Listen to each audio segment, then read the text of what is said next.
अहोई अष्टमी व्रत क्या है, इसे क्यों किया जाता है, इसको करने से क्या क्या लाभ होता है और इस बार कब मनाया जाएगा और अहोई अष्टमी व्रत के क्या विधि विधान हैं, इसकी पूरी जानकारी इस वीडियो में दी जाएगी और अहोई अष्टमी व्रत कथा भी सुनाएंगे। बने रहिए इस वीडियो में लास्ट तक, बीच में इस वीडियो को छोड़ के जाना मत। आज संपूर्ण जानकारी अहोई अष्टमी व्रत के बारे में। सबसे पहले तो ये बता दें कि इस बार 5 नवंबर रविवार को अहोई अष्टमी व्रत किया जाएगा। अब अहोई अष्टमी है क्या, यह जानते हैं।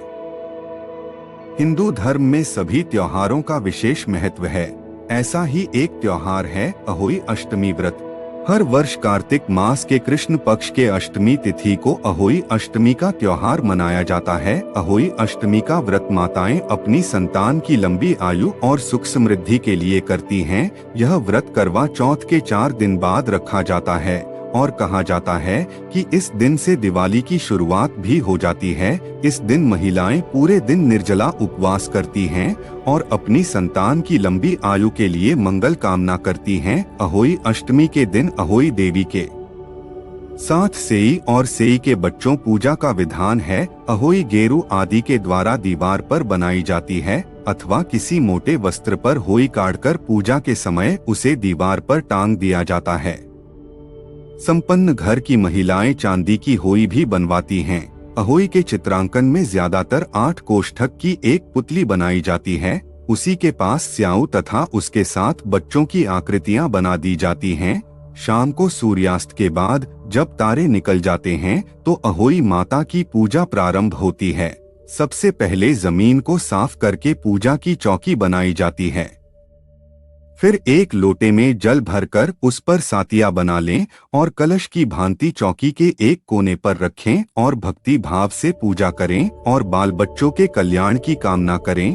साथ ही अहोई अष्टमी के व्रत कथा को श्रद्धा भाव से सुनें और अहोई माता की आरती करें। पूजा के लिए माताएं चांदी की एक अहोई भी बना सकती हैं, जिसे बोलचाल की भाषा में स्याऊ भी कहते हैं। उसमें चांदी के 2 मोती डालकर विशेष पूजन किया जाता है। जिस प्रकार गले के हार में पेंडल लगा होता है, उसी प्रकार चांदी की अहोई डलवानी चाहिए और लाल डोरे में चांदी के दाने पिरोने चाहिए। फिर अहोई की रोली चावल, दूध व भात से पूजा करें। एक कटोरी में हलवा और रुपए निकालकर रख दें और गेहूं के साथ दाने लेकर अहोई माता की कथा सुनने के बाद अहोई की माला स्याऊ गले में पहन लें। अब पूजा के स्थान पर रखे पैसों को सास के चरण छूकर उन्हें दे दें। इसके बाद तारे को जल चढ़ाकर व्रत खोल लें। बहुत सी माताएं चंद्रमा को भी जल चढ़ाती हैं।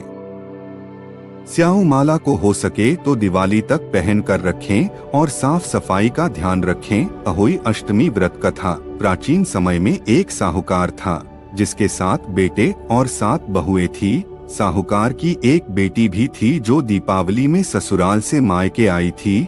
दीपावली पर घर को लीपने के लिए 7 बहुएं मिट्टी लाने जंगल में गई तो ननद भी उनके साथ चली गई। साहूकार की बेटी जहां मिट्टी काट रही थी, उस स्थान पर स्याहू साही अपने 7 बेटों से साथ रहती थी। मिट्टी काटते हुए गलती से साहूकार की बेटी की खुरपी की चोट से स्याहू का एक बच्चा मर गया। स्याहू इस पर क्रोधित होकर बोली, मैं तुम्हारी कोख बांधूंगी। स्याहू के वचन सुनकर साहूकार की बेटी अपनी 7 भाभियों से एक एक कर विनती करती हैं कि वह उसके बदले अपनी कोख बंधवा लें। सबसे छोटी भाभी ननद के बदले अपनी कोख बंधवाने के लिए तैयार हो जाती है। इसके बाद छोटी भाभी के जो भी बच्चे होते हैं वे 7 दिन बाद मर जाते हैं। 7 पुत्रों की इस प्रकार मृत्यु होने के बाद उसने पंडित को बुलवाकर इसका कारण पूछा। पंडित ने सुरही गाय की सेवा करने की सलाह दी। सुरही सेवा से प्रसन्न होती है और उसे स्याहू के पास ले जाती है। रास्ते में थक जाने पर दोनों आराम करने लगते हैं। अचानक साहूकार की छोटी बहू की नजर एक ओर जाती है। वह देखती है कि एक सांप गरुड़ पंखनी के बच्चे को डंसने जा रहा है और वह सांप को मार देती है। इतने में गरुड़ पंखनी वहां आ जाती है और खून बिखरा हुआ देखकर उसे लगता है कि छोटी बहू ने उसके बच्चे को मार दिया है। इस पर वह छोटी बहू को चोंच मारना शुरू कर देती है। छोटी बहू इस पर कहती है कि उसने तो उसके बच्चे की जान बचाई है। गरुड़ पंखनी इस पर खुश होती है और सुरही सहित उन्हें स्याहू के पास पहुंचा देती है। वहां स्याहू छोटी बहू की सेवा से प्रसन्न होकर उसे 7 पुत्र और 7 बहू होने का आशीर्वाद देती है। स्याहू के आशीर्वाद से छोटी बहू का घर पुत्र और पुत्र वधुओं से हरा भरा हो जाता है। अहोई अष्टमी व्रत में एक अन्य कथा भी आती है।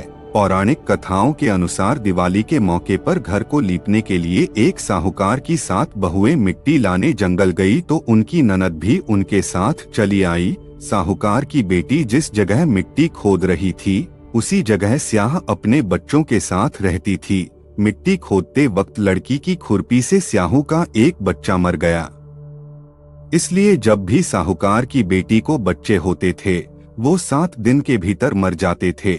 इसी तरह एक एक कर उसके 7 बच्चों की मौत हो गई। लड़की ने जब पंडित को बुलाया और इसका कारण पूछा तो उसे पता चला कि अनजाने में उससे जो पाप हुआ उसका नतीजा है। पंडित ने लड़की से अहोई माता की पूजा करने को कहा।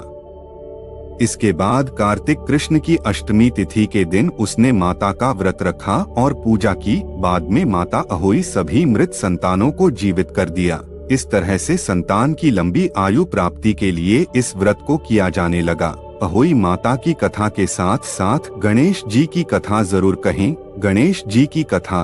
एक बुढ़िया थी, वह बहुत ही गरीब और अंधी थी। उसके एक बेटा और बहू थे। वह बुढ़िया सदैव गणेश जी की पूजा किया करती थी।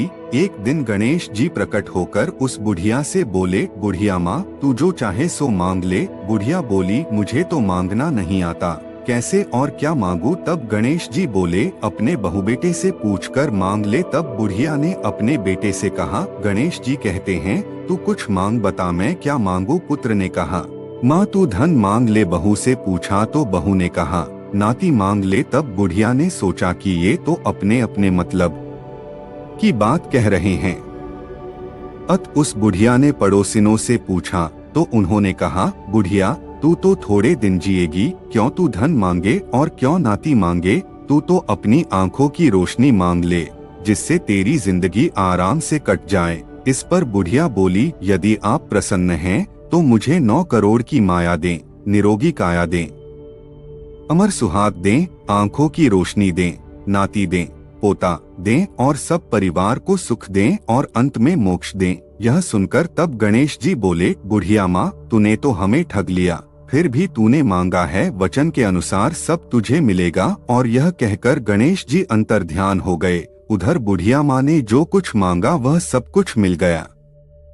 हे गणेश जी महाराज, जैसे तुमने उस बुढ़िया माँ को सब कुछ दिया वैसे ही सबको देना। अगर वीडियो पसंद आई हो तो वीडियो को लाइक और चैनल को सब्सक्राइब जरूर कीजिए। धन्यवाद।